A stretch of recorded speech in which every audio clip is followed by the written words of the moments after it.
Hey, y'all, welcome to the first installment of the Proverbs series where I'm just going through and sharing what it is that I learned through reading through the book of Proverbs last year. There's tons of wisdom and guidance and knowledge that can be applied just across our lives, where it's relationships or friendships or business or, just in life in general. So I'd really love to hear what it is that you've gotten, if you've read through it. If you're not, or if this is the first time that you're reading it, definitely definitely drop your thoughts in the comments below. But I'm happy to share what it is that I feel that God is speaking to me. So the first verse that kind of stuck out is Proverbs 1:7, where it says, "The fear of the Lord is the beginning of knowledge, but fools despise wisdom and instruction." And I don't think that it's a coincidence that this verse is at the very beginning of the book, right? Because that's what the book is about. It's written by Solomon, who's widely known as the wisest. He had tons of wisdom, but it's not like earthly, what I think I know wisdom, but it's wisdom that God himself had shared with Solomon.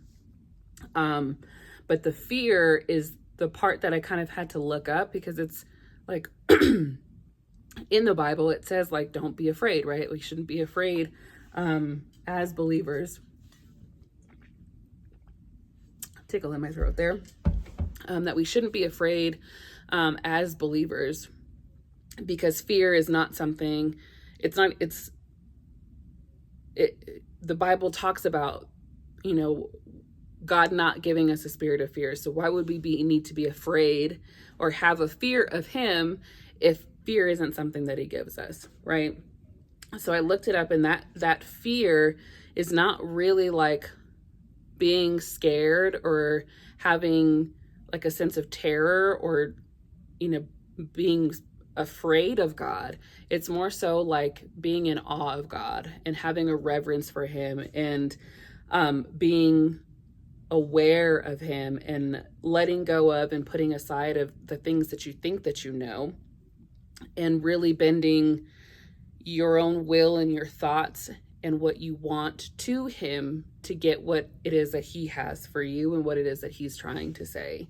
And again, like, I don't think that it's a coincidence that verse is at the beginning of this book, because if you are someone who thinks that you don't know, or you know everything and you don't need to have any more wisdom, then you probably won't get anything from reading through this chapter, right? But I think it really is putting aside what we think we know about all of these different themes throughout this chapter, and hearing what it is that God is really saying and what it is that he desires for us, right? So Proverbs is more than just like phrases and sayings and poems. It's really like it's a manual filled with guidance and conviction at that. And I think that it's something that you can only feel convicted if you are in a position, like a heart position of learning and really wanting to get what it is that God has, what God is saying to you anyways. So I think that that's the first thing. And I think if you're reading through it, because it's really easy to like, oh, I read that and that's for, my mom or my dad or my sister or, my coworker, this person, like, oh, they should read this. Like, it's probably for you too. So definitely having that awe and that reverence of God, and knowing that you need him and that his wisdom and his guidance is essentially the key to your life. I think that's the first thing that I really got from the first chapter there. And if you're not sure, like if you're going through and you're reading some of this stuff and you're like, it doesn't really apply to me, I definitely encourage you to really just ask the Holy Spirit and ask God to reveal to you what it is that he's saying to you in each one of these chapters. Because if you're just reading to read it, it's going to be easy to miss. But I know every time that I sit down to read, it's like, okay, God, like, tell me, show me what you have, what is it that I need to hear today? What is it that I need to learn?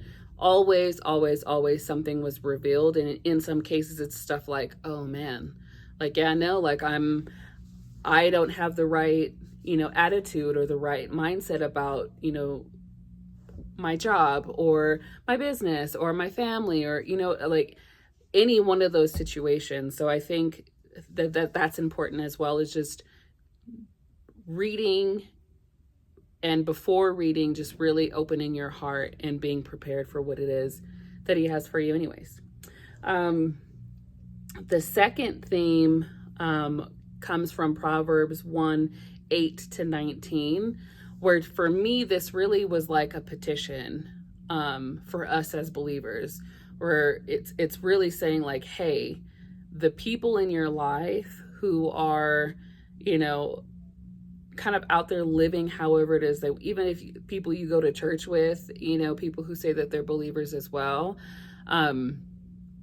if they're out there doing things that they shouldn't, that is contrary to what's in the word, because I'm going to be really careful and not say things that they shouldn't do, or what you think is right or what you think is wrong, but really things that are contrary to the word, and they're going to try to pull you into those things. It's really a warning of being careful with those people and steering clear of them, because as many of us know, one decision can really just change what happens in your life. One decision, one thing that you think is harmless could really undo the good things that have happened in your life, or can really put you in a place where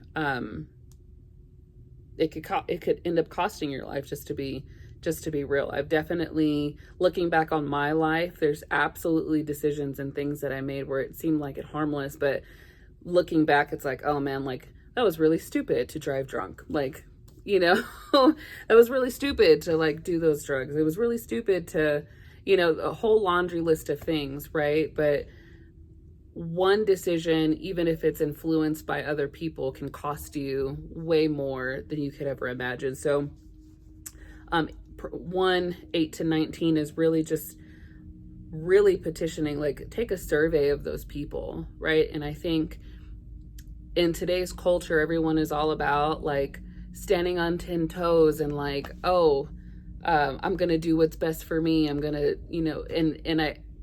and all the while I can understand that from like a natural standpoint, but from a spiritual standpoint, that's not what the word is telling us to do, right? It's not telling us to stand on our own thoughts and what we think, but it is telling us to stand on what the word is saying. And if, as believers, if we're not consulting with the word, it will be easily swayed by the people around us. Because again, culture will say, oh, it's just cussing, like that's not a big deal. Oh, it's just one drink, it's not a big deal. But to a believer, if our whole point is to be representing Jesus, then those things are big things. It's not just a little this and just a little that. Those are big things, because if it's opposite of what Jesus wants us to do, then what are we doing? So just my perspective on that. I'd really love to hear what you guys get from it as well. One of the things that is kind of a parallel that I kind of picked up on in Psalms 1:1, where it says, blessed is the man who walks not in the counsel of the ungodly, nor stands in the path of sinners, nor sits in the seat of the scornful. So it's just knowing that we are connected very much so to the company that we're keeping, and that company has the ability to put us in situations that we shouldn't be in, but we can also lose out, on what it is that God has for us. So, let's see. And then Proverbs, the third theme, Proverbs 20-33 is really like wisdom personified. And I thought that it was really unique that it's like a woman, and it's saying like she calls to us, hey, come to me, take my words, take heed of what it is that I'm saying. But then it also kind of turns into a warning where like, hey, I've said all these things. I've given you my guidance. I've given you what it is that you should be doing, but you ignored me. So now I'm going to sit back and I'm going to laugh at the trouble that you caused yourself. And how many times, like, there's so many situations that I can think of where I knew to do one thing, I chose to do another, and then I'm sitting in the middle of my consequences asking God to take them away from me. Like, that it's just not what happens, because God says, like, you have accountability to do the right thing. And if you choose to do the wrong thing, do it. Like, that's on you. I don't want you to, but if you're going to do it, I mean, be prepared for the consequences, right? And I'm not going to take the consequence from you just because you're sad about it. So, I think that those are the three main things that I got from this chapter. And again, I really just want to share what it is that I'm learning, and I want to hear from you guys as well and share your perspective. So, hit the comments button and tell me what you think. Read through it yourself. Don't just take my word for it. You're going to hear me say that throughout this series, is don't just take my word for it. Read it for yourself. Know it for yourself. And share with me what you've gotten. But that's all that I got for today. I hope that this is helpful to someone who listens to it. And we'll see you in the next one.